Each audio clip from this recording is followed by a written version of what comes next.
Rishi Sunak on his way to Prime Minister's questions, preparing to defend a U-turn on his attendance at the COP27 UN Climate Summit in Egypt next week.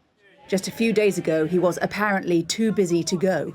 Heavy criticism followed. Now he's changed his mind. There is no long-term prosperity without action on climate change, and there is no energy security without investment in renewables. That's why I will attend COP27 next week to deliver, Mr. Speaker, on Glasgow's legacy of building a secure, clean and sustainable future. This is Mr. Sunak as Chancellor at that Glasgow COP26 summit last year, showing that he does understand the power of presence. But perhaps his decision was also hastened by former Prime Minister Boris Johnson, who told Sky News last night that he would be going to Egypt. I was invited by the Egyptians, so I'm very happy to go.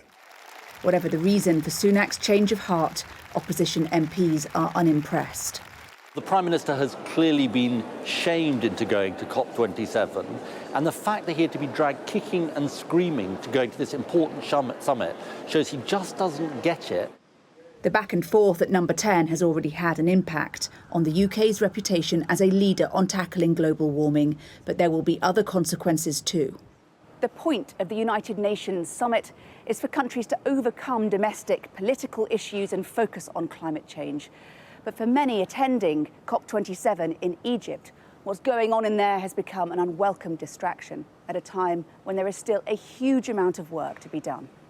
The climate change-driven disasters unfolding over the last year drive the point home. The world is off track and things are getting worse.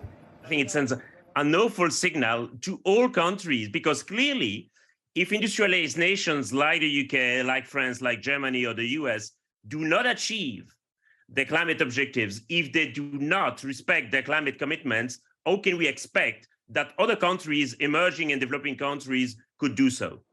If the new Prime Minister wants to have a positive impact at the summit, he has ground to make up, and quickly. Hannah Thomas-Peters, Sky News in Westminster.